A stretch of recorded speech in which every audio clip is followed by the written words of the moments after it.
suruh, segera lakukan. Kalau papa suruh, segera lakukan.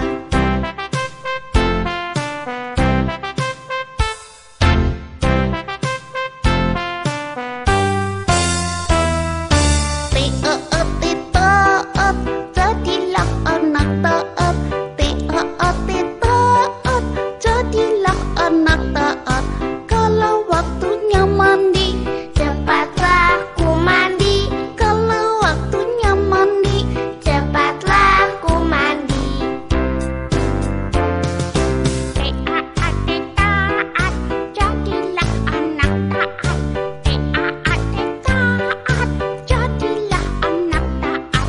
Kalau waktunya makan, cepatlah ku makan.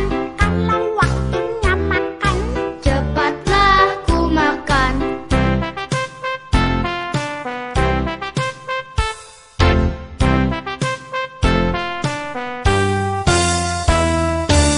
Taat, jadilah anak taat. Taat, jadilah anak taat.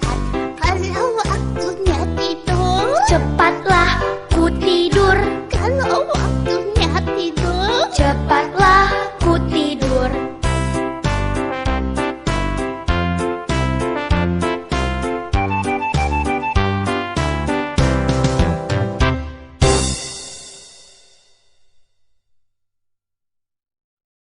Baik, sebelum kita mendengarkan firman Tuhan, kita akan berdoa terlebih dahulu. Bapa kami dalam surga, Tuhan kami ucap syukur dan terima kasih ya Bapa untuk pagi hari ini.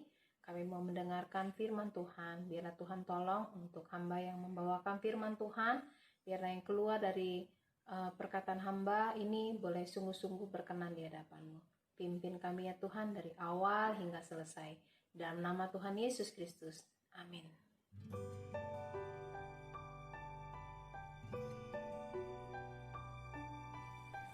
Selamat pagi anak-anak, berjumpa kembali di acara sekolah minggu kita pada pagi hari ini.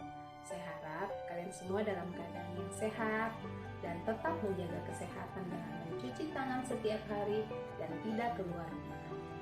Nah, pagi hari ini kita akan belajar dari kebenaran firman Tuhan yang berjudul Penginjil yang Melarikan Diri.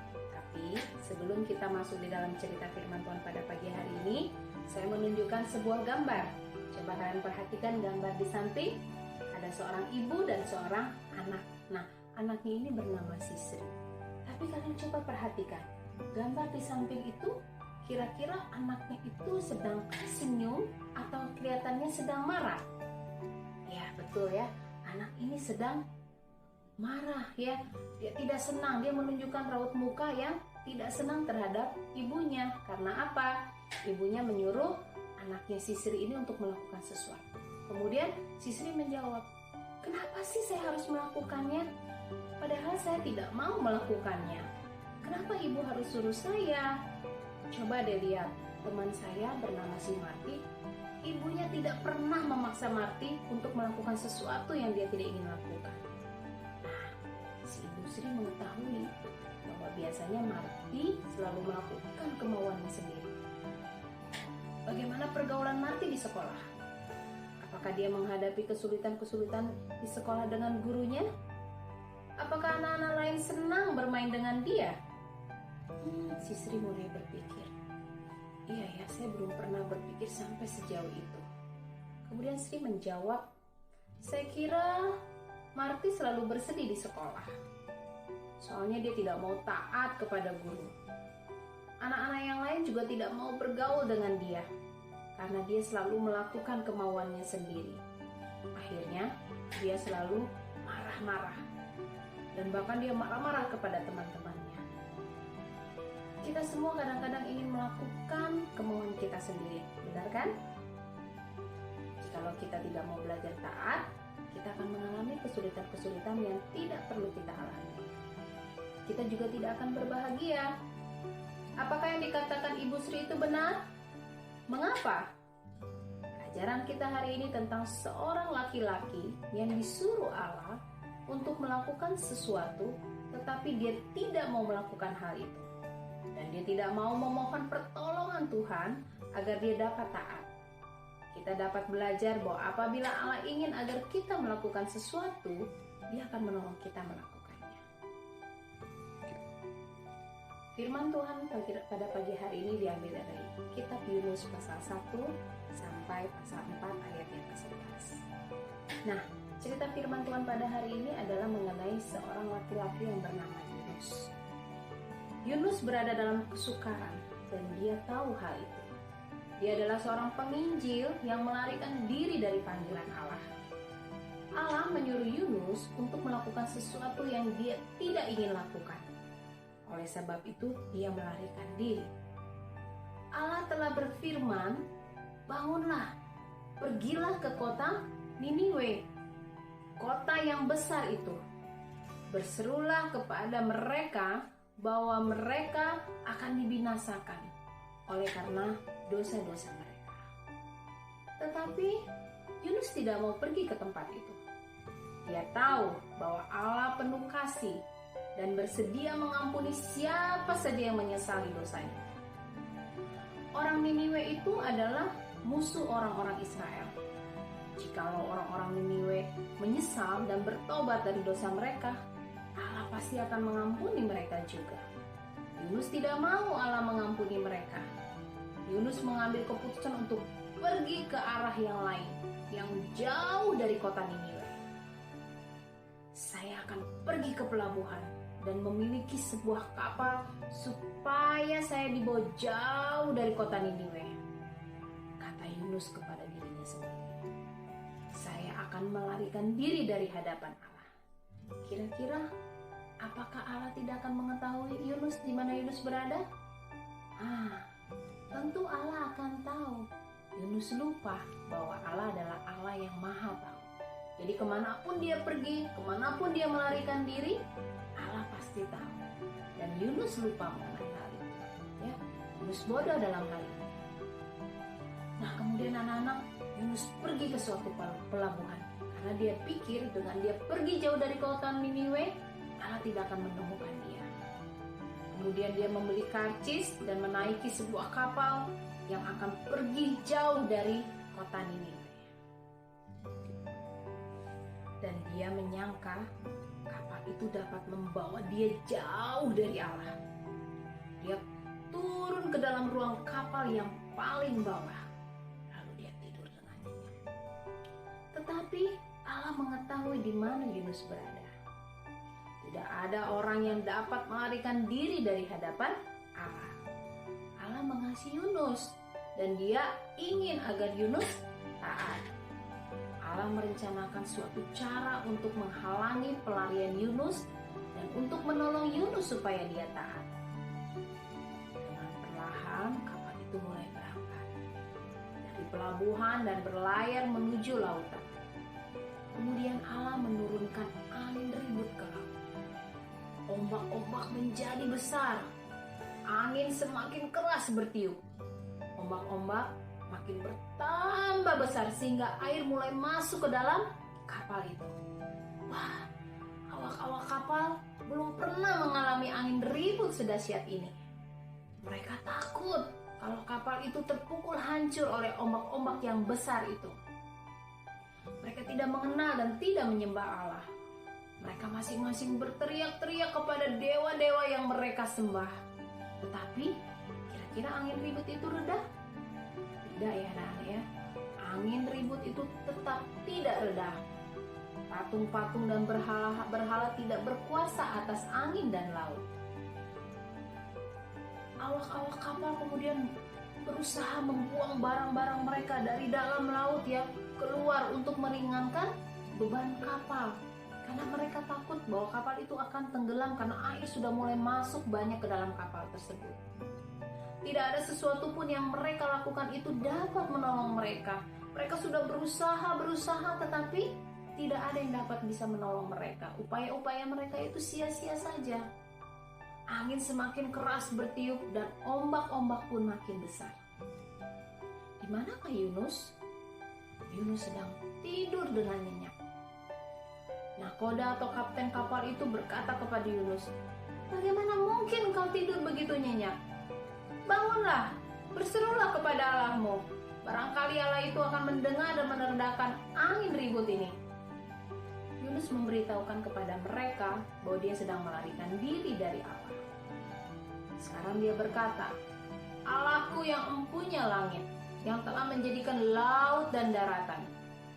Orang-orang itu makin takut ketika mereka mendengar hal itu. Sekarang mereka tahu bahwa Allah Yunus yang menurunkan angin ribut itu. Mereka bertanya kepada Yunus, apakah yang akan kami lakukan kepadamu supaya laut tenang lagi? Yunus mengetahui jikalau kapal itu tenggelam dan semua orang-orang itu akan mati. Itu adalah akibat kesalahan Yunus sendiri. Lalu dia menjawab, angkatlah aku dan campakkanlah aku ke dalam laut.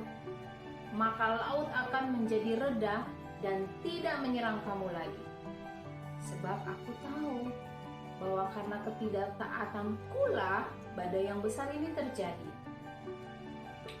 Tetapi orang-orang itu berkata, kami tidak mau engkau mati dengan mati tenggelam. Kami akan mendayung dengan sekuat tenaga kami untuk membawa kapal ini kembali ke darat. Kira-kira apakah mampu melakukan itu? Tidak ya anak-anak ya. Awak-awak kapal itu berusaha mendayung dengan sekuat tenaga, tetapi tidak dapat membawa kapal itu ke darat. Tapi laut itu semakin besar ya, semakin bergelora, ombaknya itu semakin besar. Jadi mereka akhirnya mengangkat Yunus lalu membuang Yunus ke dalam laut. Pada saat itu juga laut mulai berhenti mengamuk. Laut itu menjadi tenang lagi. Awak-awak kapal itu mengetahui bahwa Allah Yunus adalah Allah yang esa, Allah yang berkuasa atas laut. Lalu mereka menyembah kepada Allah. Apakah yang terjadi dengan Yunus? Allah memelihara Yunus. Allah yang telah menurunkan angin ribut itu, Dia juga yang akan menolong Yunus. Kemudian Allah menyiapkan seekor ikan besar dan datang menelan Yunus. Allah tidak membiarkan Yunus mati tenggelam karena Allah mengasihi Yunus dan Dia ingin agar Yunus tahan. Yunus berada dalam perut ikan itu 3 hari 3 malam lamanya. Dia mempunyai banyak waktu untuk memikirkan tentang ketidaktaatannya. Dia tahu bahwa dia telah berbuat dosa karena dia tidak melakukan apa yang Allah suruh kepadanya. Yunus juga berpikir tentang Allah dan tentang kebaikan Allah kepadanya. Dia tahu bahwa Allah dapat mengampuninya dan dapat menyelamatkannya dari kematian di dalam perut ikan itu. Yunus mulai berdoa dan mengakui dosa-dosanya kepada Allah. Dia memberitahukan kepada Allah bahwa dia bersedia untuk menaati Allah. Nah, anak-anak, kira-kira apakah Allah mengampuni Yunus? Ya, Allah mengampuni Yunus. Ketika Yunus berdoa kepada Allah dan dia berdoa meminta ampun kepada Allah, apakah Allah mendengar? Ya, Allah mendengar Yunus. Allah mendengarkan doa Yunus dan Allah mengampuninya. Allah berfirman kepada ikan besar itu. Ikan itu berenang ke pantai dan memuntahkan Yunus ke darat. Kemudian Allah berfirman kepada Yunus untuk kedua kalinya. Allah bilang, bangunlah, pergilah ke kota Niniwe, kota yang besar itu, dan sampaikanlah kepadanya seruan yang kufirmankan kepadamu, bahwa orang-orang Niniwe harus bertobat. Dan kali ini Yunus menaati Allah. Dia bangun dan pergi ke kota Niniwe. Dia berkhotbah kepada orang-orang itu, menyampaikan apa yang Allah suruhkan kepadanya. Allah menurunkan angin badai dan menyiapkan ikan besar kepada Yunus karena Yunus tidak taat. Allah tidak membiarkan Yunus melarikan dirinya karena Allah mengasihi. Allah ingin agar orang-orang Niniwe mendengarkan firman-Nya. Jikalau Yunus sejak mula-mula menaati Allah, dia pasti tidak mengalami ganjaran Allah. dia dapat mentaati Allah dengan bahagia. Yunus tidak perlu mengalami hal-hal yang dahsyat itu. Itu terjadi karena apa? Karena dia tidak mentaati Allah dengan segera. Nah, anak-anak, dari ketaatan Yunus, akhirnya orang-orang Niniwe bertobat kepada Allah. Orang-orang Niniwe akhirnya diselamatkan oleh Allah. Nah, ayat hafalan kita diambil dari Lukas pasal 11 ayat 20. Mari kita membaca Lukas 11 ayat 28 bersama-sama. Nah, membacanya di rumah dan kita membacanya bersama-sama. Lukas 11 ayat 28 mengatakan, tetapi ia berkata, yang berbahagia ialah mereka yang mendengarkan firman Allah dan yang memeliharanya. Ayat hafalan kita menyatakan bagaimana cara kita dapat mengalami kebahagiaan Tuhan. Apakah caranya itu? Mendengarkan firman Allah dan melakukannya. Jikalau kita bergantung kepada Tuhan, Dia akan menolong kita taat.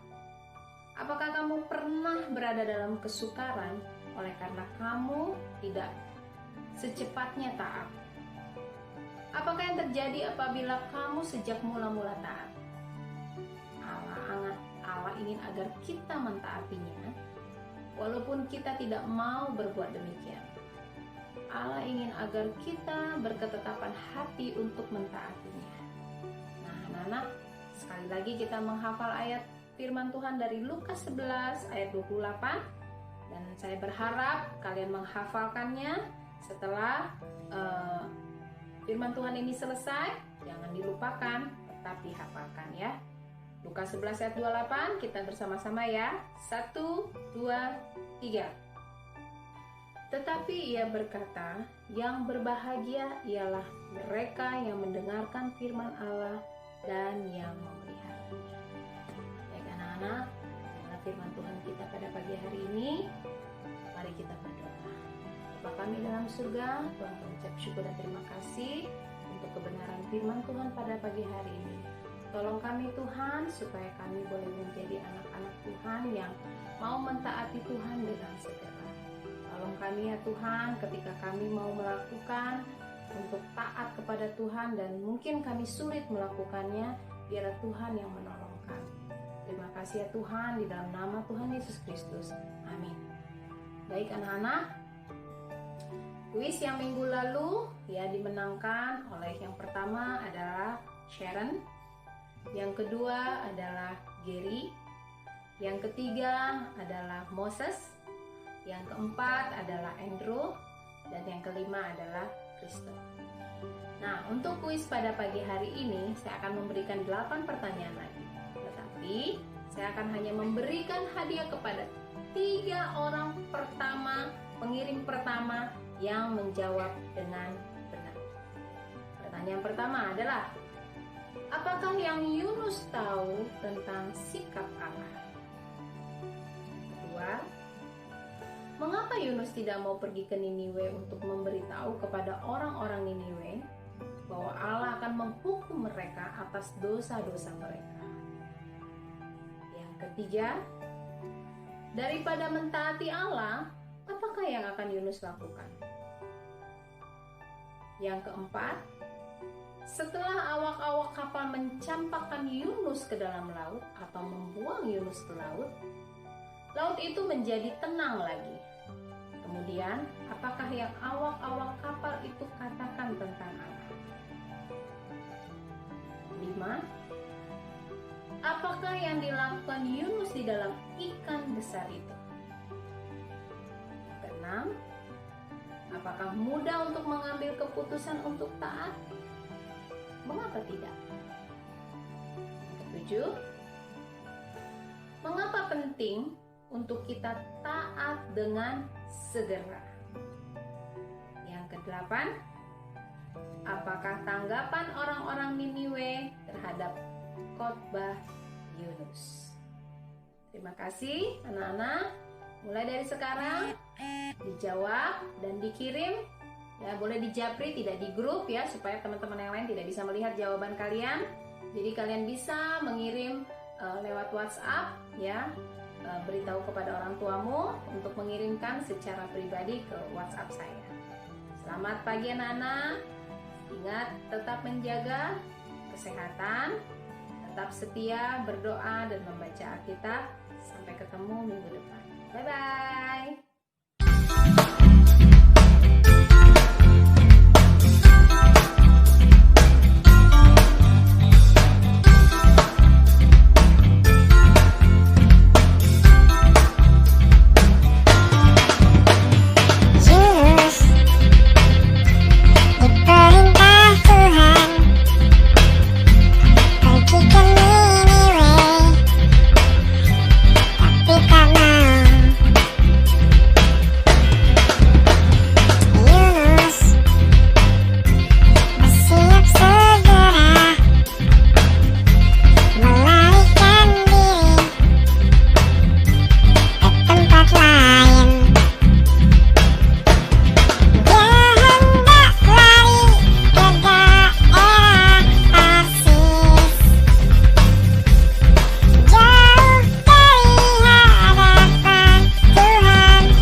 Berserah dari tempatku, ku berteriak.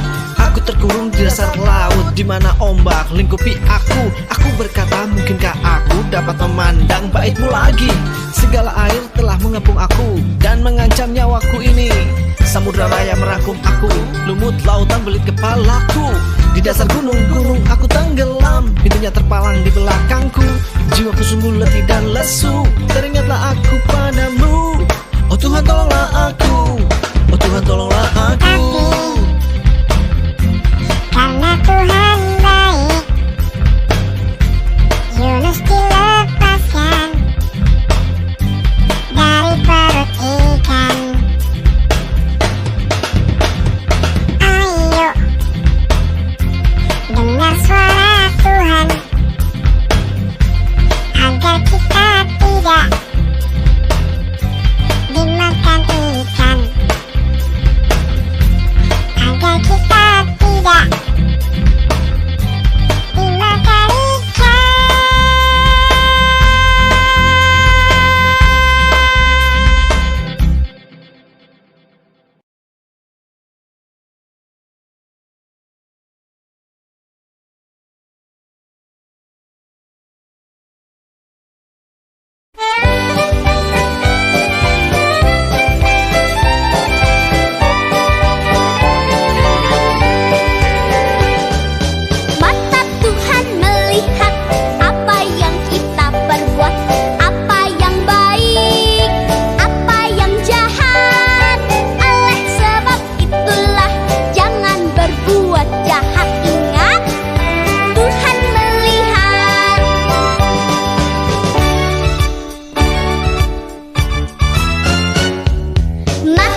Maha